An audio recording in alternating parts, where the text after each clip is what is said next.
some special guests that we have from out of town to join me up on the stage at the table. Families of Sisters in Spirit are an organization that are doing really, really important work that we really want to support. Bridget Tolley and Crystal Gilchrist have joined us today from Ottawa. I'd like to welcome them.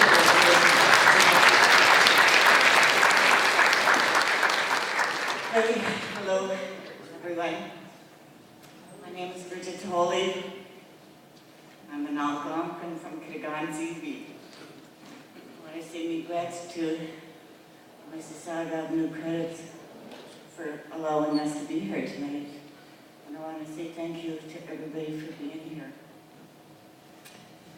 My journey started in 2001 when my mother got struck and killed by the Quebec police.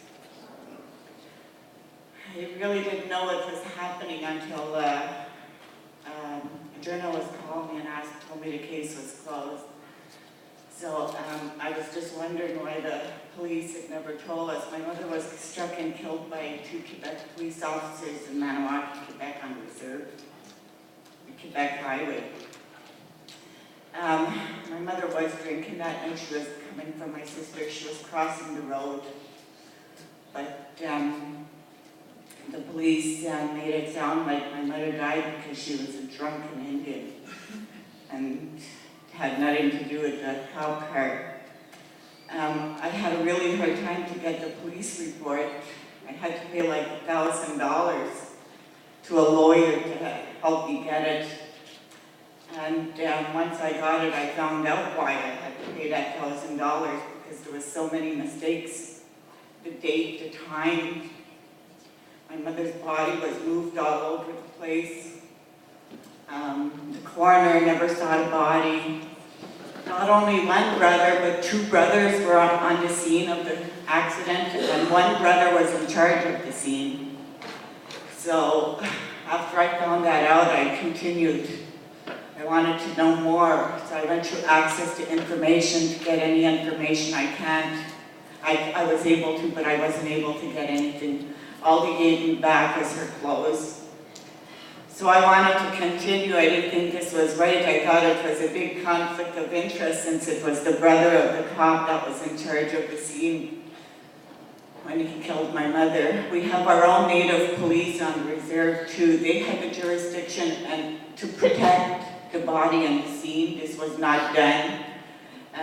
We usually, in Quebec, we don't have the special investigation unit as you do in Ontario. We have just another force came in. So that force was the Montreal Police Force, and they arrived 8 hours later, but everything was done by that time. I went on the scene when I heard my mother got struck, and the police didn't let me see her. They told me to go home and be prepared. That's all they told us. When I got the coroner's report, I found out that it was marked that the family identified the body. This was not true. There were so many mistakes. The coroner never even saw the body. So with all this information, I took it. I went to see a lawyer, and the lawyer, I had asked Quebec for a public inquiry. They refused. And so I had a lawyer, and he told me either I can quit right now, or I can go get support from all national Aboriginal organizations. So I did. And the first place I went was Native Women's Association of Canada. Beth Jacobs was president at the time, and the Sisters in Spirit was just starting. I went to see her in November of 2004, and the Sisters in Spirit started in 2005.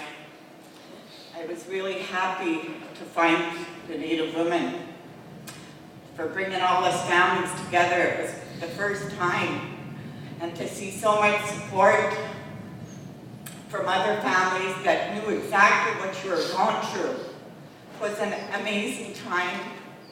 I didn't even talk that time. I wasn't even able to speak. All families were there. I just listened. I didn't say a word for a couple of years. I didn't have the strength to tell my story. I was afraid.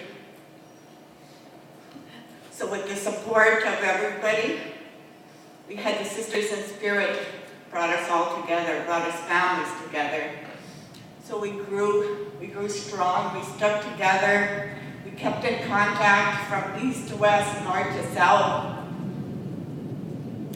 So it was great. 2006, again, I was trying to find a place. Well, actually, I wanted to bring my mother inside Parliament. I wanted to get the MPs to try and, get a public inquiry for me or independent investigation. And I didn't know how to do that. So I said, well, the next best thing I can do is bring her outside of Parliament. So I asked Amnesty and the Native Women's Association of Canada to help me. And we started the first vigil in 2006. We had 11 cities in 2006 join us that year. It was nice. So we grew together. We shared a lot of stories, a lot of moments. Met new families. We're still meeting new families today. But it brought us closer, and finally we were a family. Strong, together. 2010, the government said, we're shutting down Sisters in Spirit, shutting down the database, shutting down the advocacy. They said, you can't even use the name Sisters in Spirit no more. It's done, it's over. You did your research, you did your advocacy. During that time, they had a database of 582 at the end of Sisters in Spirit. We found 582. This is just in the past few years. So we didn't know what was happening. The government said, oh, we're getting some more money. We're going to give you $10 million. So we thought, great, good. We're going to do some more work. Well, that didn't happen. The government gave $6 million to the RCMP, and the other $4 million, we don't even know where that went. They gave Native Women's Association a new funding with a new name, and it was called Evidence to Action. So they said Sisters in Spirit was done. So in 2010, our Sisters in Spirit vigils, we had close to 100. We were happy, we were bringing awareness, a lot of people knew, we were even internationally. So that was amazing. And then all of a sudden, they said, no more.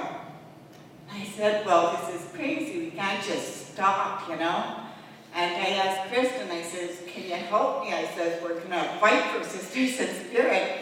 And I didn't see the Native women fighting for it either. They agreed with the name and stopped the Sisters in Spirit, or they weren't gonna get any funding. So I said, Kristen, I says, we gotta keep this going. We had called NWAC during this time, and there was no one answering the phone for Sisters in Spirit. Nobody knew what was going on till they started Evidence to Action, which was late in the fall. So we started right away. They announced it in November. We said, let's do something. We wanted to do something December 6th. We said, let's hold a rally. It's Violence Against Women Day that day. And we said, let's do it then. But Native Women Association asked us not to do it. They said, don't do it that day. Don't take it away from the other one. So we said, okay. We agreed. Then we said, well, turn around. We were going to make it February 14th because we have all the marches across Canada, So I said, well, join them this year and we'll call it Day of Justice for our Sisters in Spirit. So we did it. We started our group. It was called Families of Sisters in Spirit. It was only me and Kristen at the time. So we had absolutely nothing. And we went to the store, we bought ourselves a little sheet, and we painted Families of Sisters in Spirit, and we were off. We did about 50 events that year, just to make sure everybody knew that Sisters in Spirit wasn't going nowhere. We are families, we're going to keep it going. Nobody's going to tell us what to do. I mean, the government doesn't pay me, nobody pays me to do this. This is all volunteer stuff we have been doing for the past 2 years. So, it gets hard, but we continued it. We wanted to make sure that our Sisters in Spirit, and especially my mother, was not forgotten. So the past 2 years, we have been alive and well. We are a grassroots organization, all volunteer of families. We've been helping families. It's been really hard because we didn't have any money, first of all, but we started fundraising and donations, and we were able to help families, new families that needed posters and gas to go search. Like Andrea said, you know, it's really hard, you know, for like a grassroots, and especially we didn't even know what we were getting into. We were just, you know, Sisters in Spirit. We were just gonna go with it, and so what we've been doing is we have been helping families, and we have been helping for vigils if they need money for vigils, gas, money for food or searching or posters, and we have been bringing in families on February 14th and October 4th to come and share their voices. So we continued. Anyway, we started our first Families and Sisters Vigil in 2011. So we've been, it's our third one, we had our third one. And we've been just going, and it's been hard. You know, old families have contacted us that are like 30 years ago, you know, and we asked other families, we have other families here that are starting to help us and to join in and to make sure that our women are not forgotten. So I'm going to pass the mic over I want to share the mic, I don't want to be all taking this all today. So I'm going to let them share their stories. You want to say a few words? Dancing.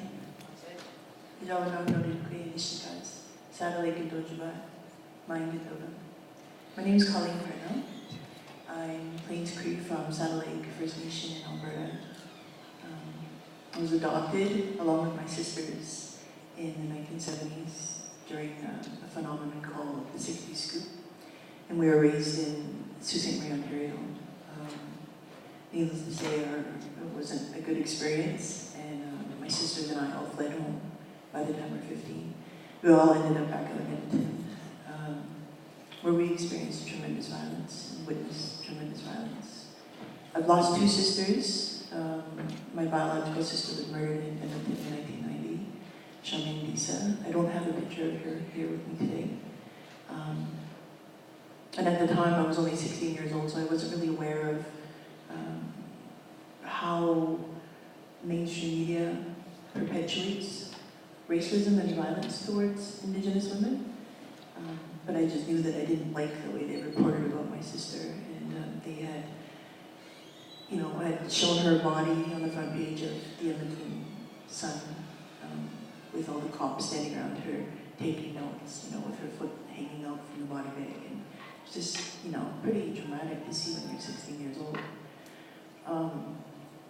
And then my sister-in-law, Lynn Jackson, whose picture I'm holding her now, she's also from Saddle Lake First Nation, and she was found just outside of Edmonton in a hiking trail close to Wetaskiwin, and her murder is currently unsolved and pretty much been forgotten about. She doesn't really have a family that's to speak for her in Alberta, aggressively anyways. So when I moved to Ottawa here in 2011, I came across Bridget and Kristen on October 4th, October 4th, 2011, and they had Lynn's picture up on Parliament Hill, and I was so tremendously touched that they were remembering her and honoring her and hadn't forgotten about her. And it just gave me a voice to speak about my story. It gave the Families and Sisters in Spirit gives the families a voice to tell, you know, the government and all those things that are working against us, to say, look, we're here and we're not going to be quiet, and I'm telling my story, whether you like it or not. So I sometimes speak, sometimes I listen when I go out. It kind of depends on the space I'm in. And I decided that nobody's going to tell my story for me. Nobody's going to make sure that justice is served properly except for me. And I decided to make a documentary about the 60s scoop and how historical colonial violence impacted my sisters and I. But my story doesn't just start with me, it starts with my mother, who went to residential school in Blue Quills, just outside of Saddle Lake, and her mother, and her mother. So historical colonial violence has impacted us tremendously, and it stops with me and my children. And it restarts with me educating my children properly, because the government's not going to do it for me. And that's how I'm going to make change. That's it. Thanks.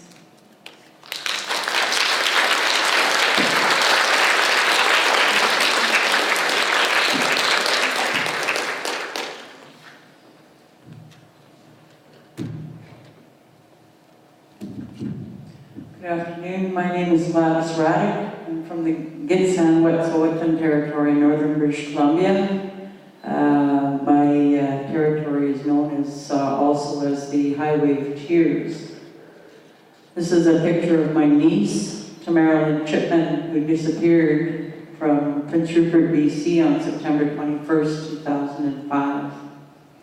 Tamara was my brother's only natural child, and she was also a young mother of a 2.5-year-old boy when she disappeared. That's when my road for activism and violence against women started, was when she disappeared. Done a lot of things, but it was about a year after Tamara disappeared that I had the honor of meeting Bridget with the families of, or pardon me, it was Sisters in Spirit with Bev Jacobs and NWAC. And I attended the family gathering in Vancouver, where I met several family members, and then I realized that this violence has got to stop. And for a couple of years, I went started advocating, started creating database, started just really starting to look for answers and why so many of our women and children were going missing and being murdered across this nation. Started creating a database through walking across the country. Created Walk for Justice.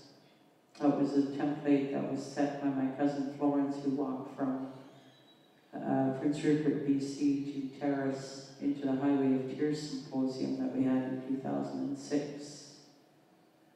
We succeeded with Walk for Justice in 4 walks, where we had all volunteer walkers, several organizations, including NWAC, that did help us create awareness across the nation. Our database climbed, and climbed. And here I am 8 years later, and there's still no Tamara.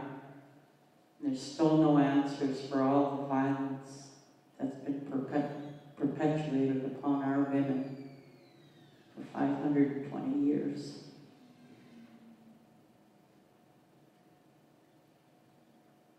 Not a day goes by where any of us family members don't wake up and the first thing that comes to our mind is our loved one that's missing, or one that's been murdered violently. I am organizing another walk this year. It's going to be my final walk. And it was at the request of the families, because we have a nation of families that have missing and murdered loved ones.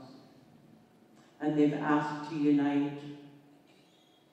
So I'm organizing a walk right now from Cape Breton Island to Prince Rupert, BC.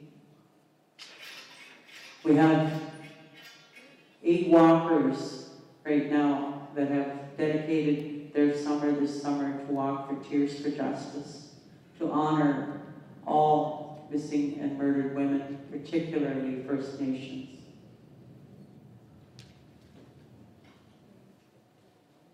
I remember the first walk where we decided that we wanted to walk for a public inquiry.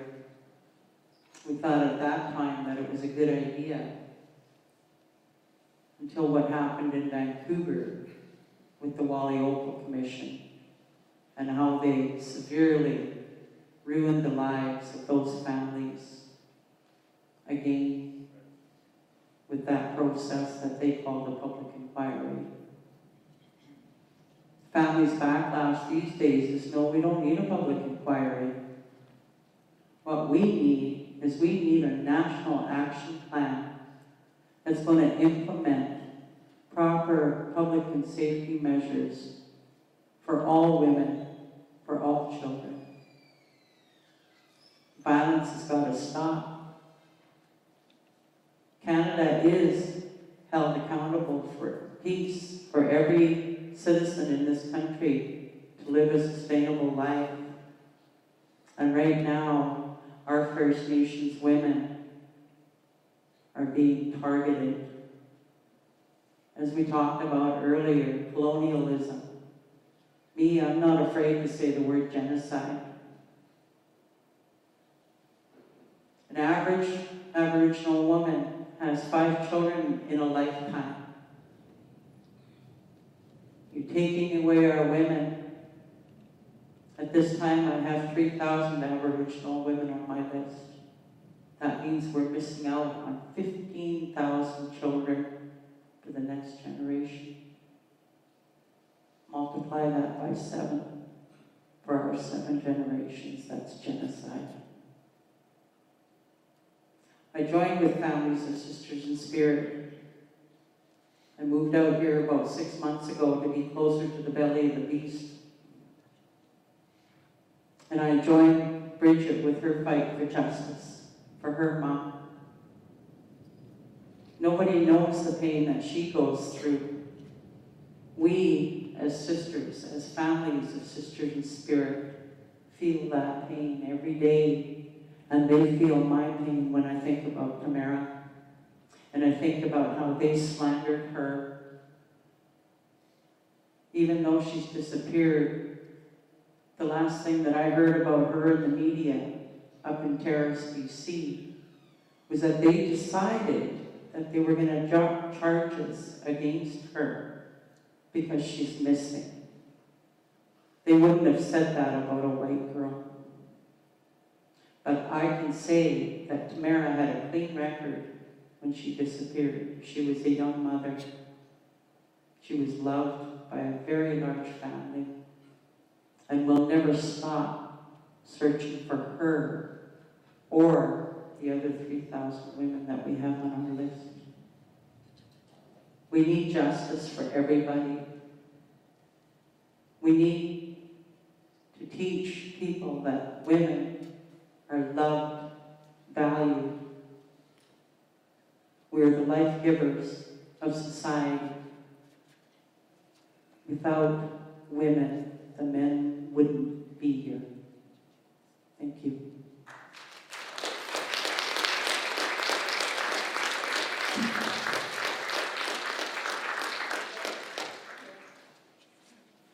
Hello everyone, my name is Kristen Gilchrist. I was born in Elliott Lake, Ontario. Anyone know that place besides my mom sitting there? Elliott Lake, yeah. It was a community built in the 50s. It actually carved out of the bush for the express purpose of uranium mining. And so many of the male family members, grandfather, dad, uncle, great-grandpa were involved in uranium mining. That was what you did if you lived in Elliott Lake. And after the mine was depleted, the workers were laid off and sent to work in other mines or sort of wherever they could find work. But so now my family is in nuclear power, so my own relationship to the land and how I've gotten here has been at the expense of the land and at the expense of Indigenous people. So my role with Families of Sisters in Spirit is as an ally, as a settler woman. I self-identify as a settler, a survivor of violence. Non-Indigenous, but I have Métis Native relatives, so my relations are also Indigenous. And I've been doing solidarity-based work for 7, 8 years. I met Bridget 4 years ago. And as you can tell, she's so powerful and passionate that I was drawn to her immediately. And she asked me to support her in telling her story, and I said, okay, I'm a university student, studying sociology. I'm committing sociology, actually, as Stephen Harvey would say. And I met Bridget, and she said, like, I know you like to talk, and I know you like to write, and you like to do research. Would you be able to support this? And I said, absolutely, I'll do what I can.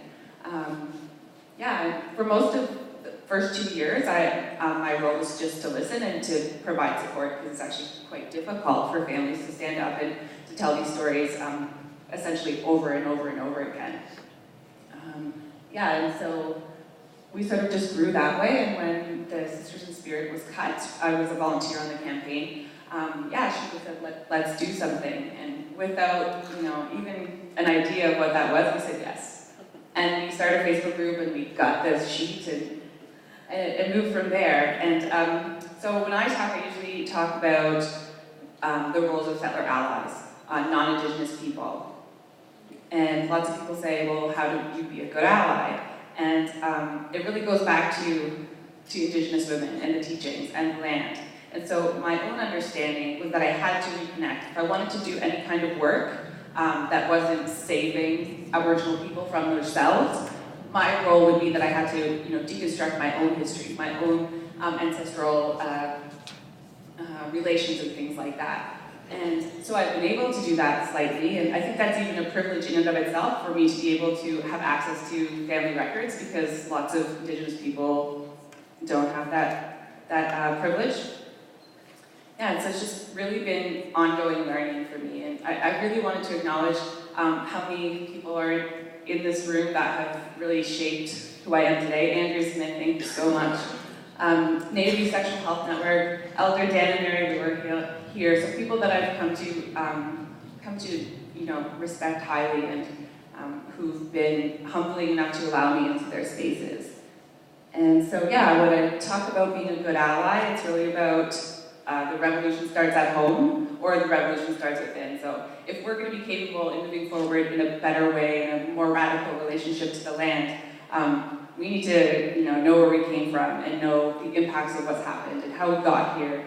And there's just so much, even talking about missing and murdered women, there's so many, the same stereotypes, the same colonial crap is still so pervasive.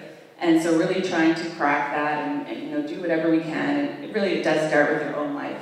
And so what I've been able to learn from Indigenous women and families is about living intergenerationally. So this concept of, it's not just us and then it's over.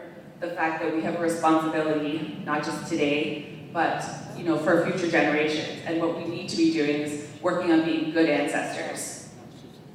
Creating the conditions that are going to make the world that we want to see, exactly what Andrea was saying. So really my daily life is trying to be mindful, not just of privilege, but of, am I being a good ancestor?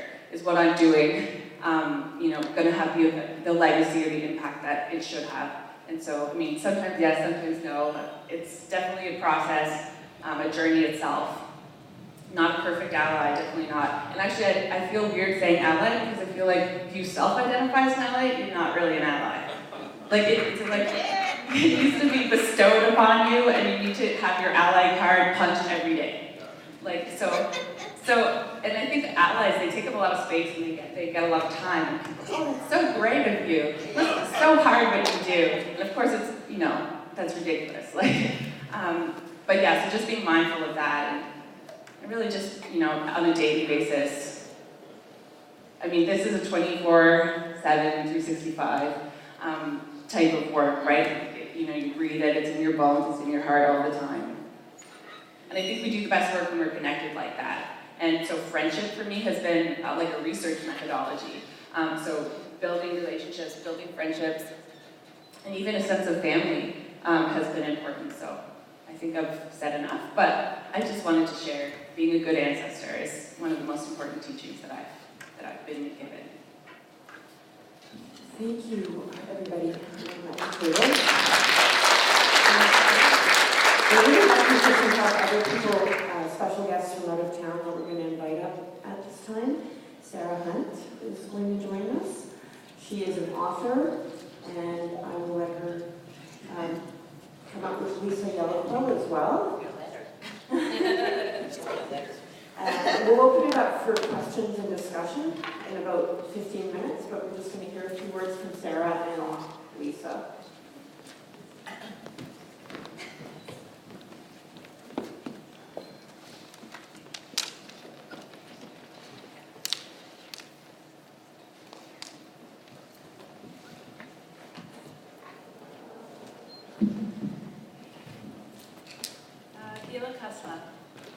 My name is Sarah Hunt, and I am Quagga from Kwakiutl people in Fort Rupert, Asahi's on Vancouver Island, and I understand there's people gathered in the Friendship Center in Vancouver today to hear this talk, so hello to them.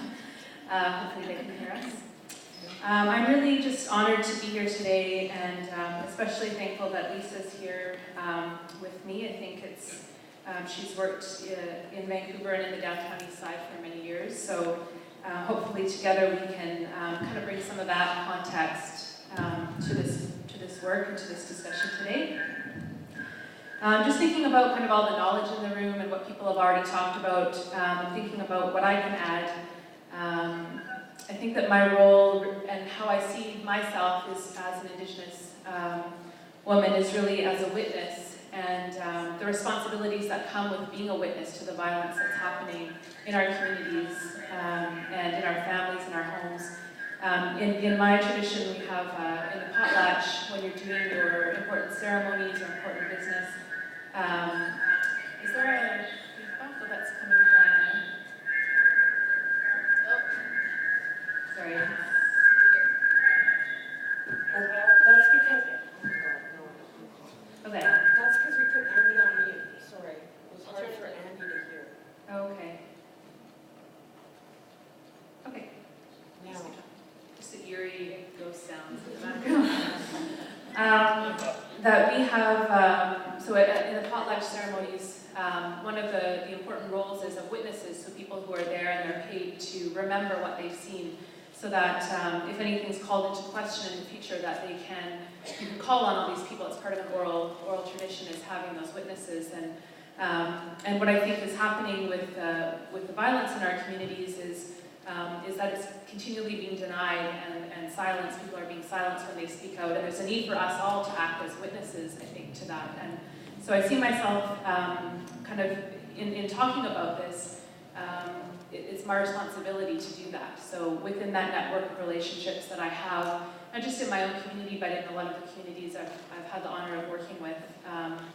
And my work around this started in the mid-90s, and I've done work around BC and in lots of small communities, and also in Vancouver. I work for the Native organizations there as well.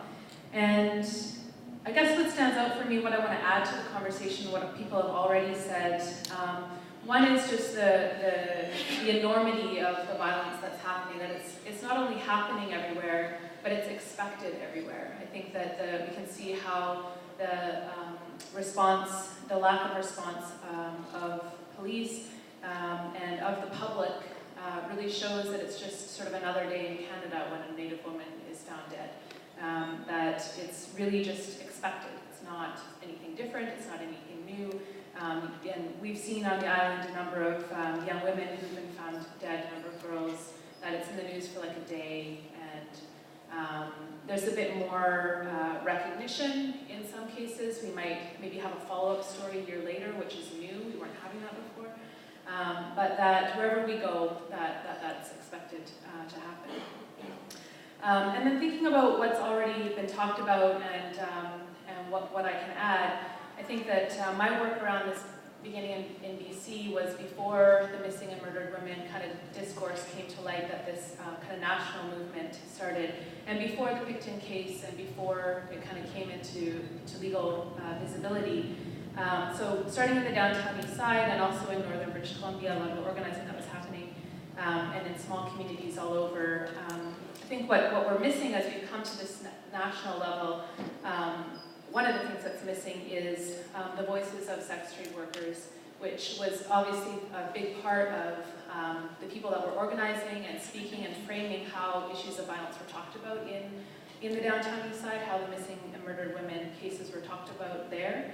And you know, I think that we have lots of different stories of, obviously, not all of the women who've gone missing are sex trade workers, but that we've now sort of, that their voices have been kind of taken out of the center of this.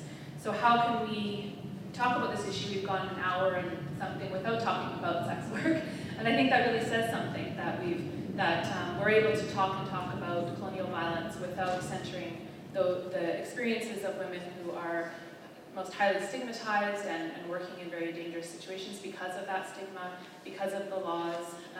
And so how do we come around to really getting at some of the difficult issues that we need to talk about, and centering, I think, the restoration of our relationships that we have with each other. So not just looking to the law for solutions, but looking to each other for solutions in the way that we maybe distance ourselves from some of the women in our community.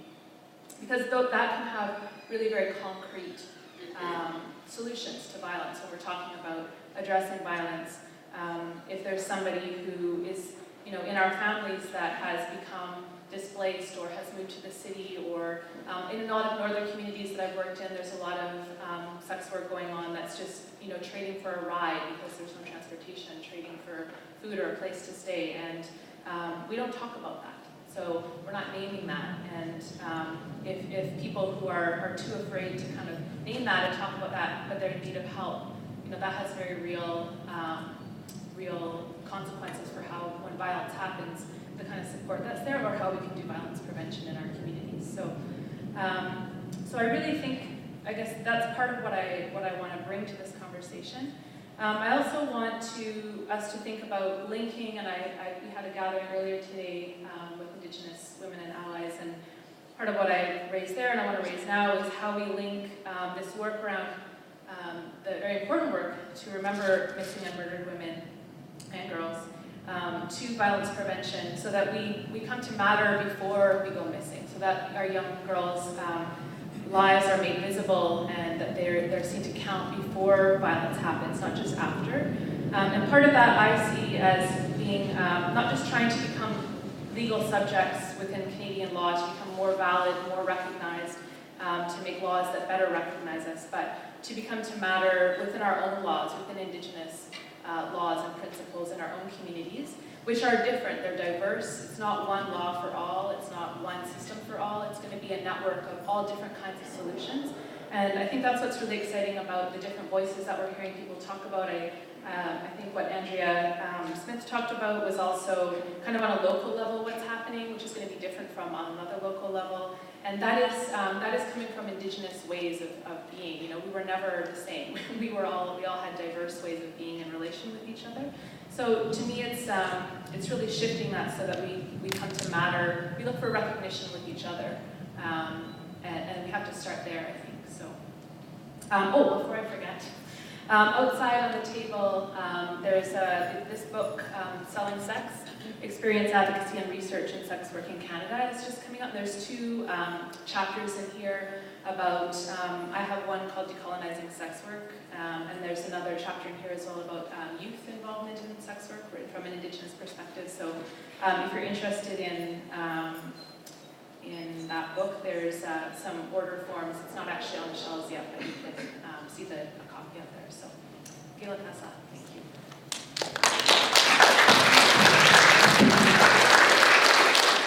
So this is going to work if I walk around, right? Yeah. I need to get up. I'm active. I need to move. I have a lot of ADHD, and if I'm sitting still, I'm feeling stuck. And my mind thinks really fast, and I don't always get out the things that's being processed in my mind. And so I need to move a little bit, so I feel like there's movement. And then I'm actually flowing with the movement that's going on in my head and in my body. Feeling a lot of emotion right now. And it's because they get to speak. And it's because you're all here and you care enough to be here.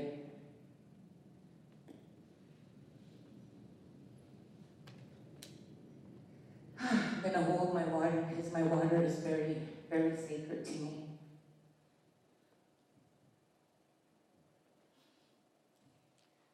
So, my name is Rajala Slobodansikwe. That means Blue Thunderbird Woman.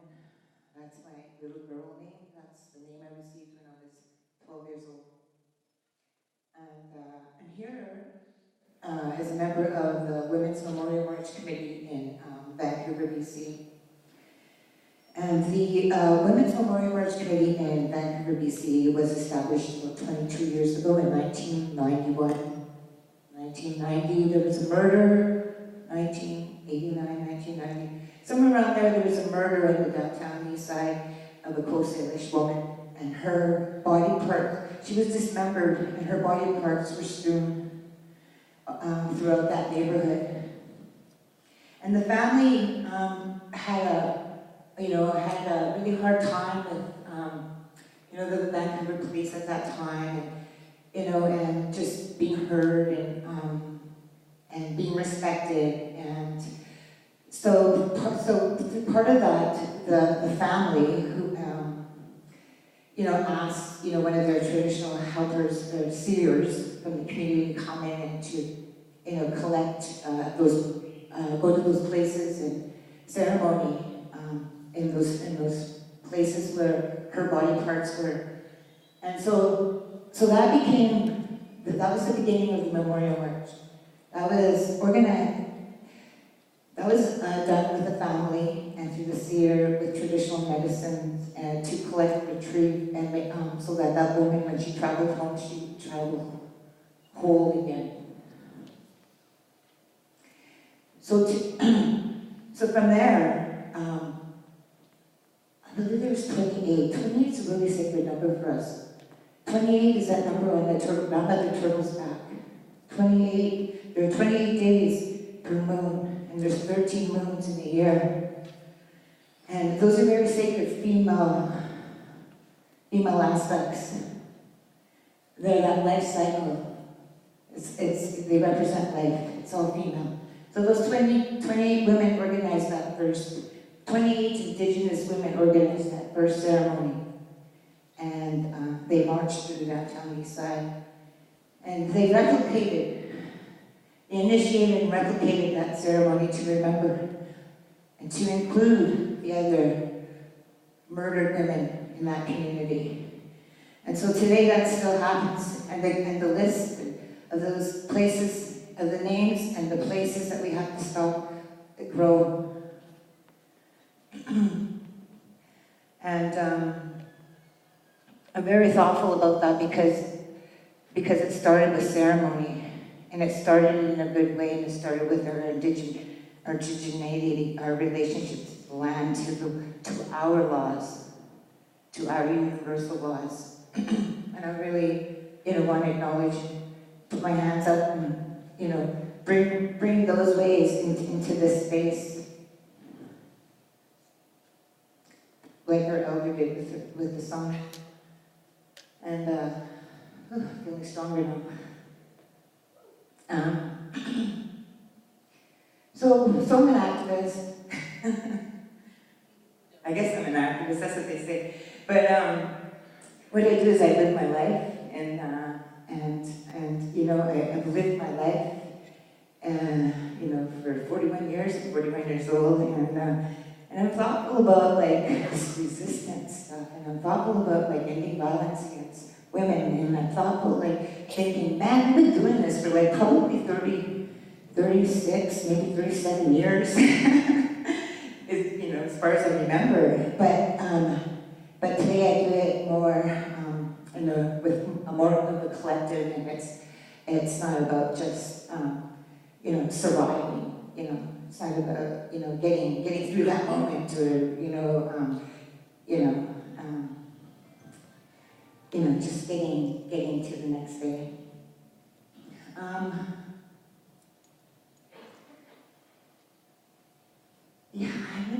really don't know what to tell you. I'm really glad that you're here and that, that we're all here and that, you know, everyone's really touched on a lot of really important things, and I think that, you know, that we still have a lot of work to do, and that it includes bringing in, like, you know, the spirit of, you know, the land and that relationship. And, yeah. I was like really thoughtful too about like how much I was going to share with you about like, you know, about who I am and how I got to where I am.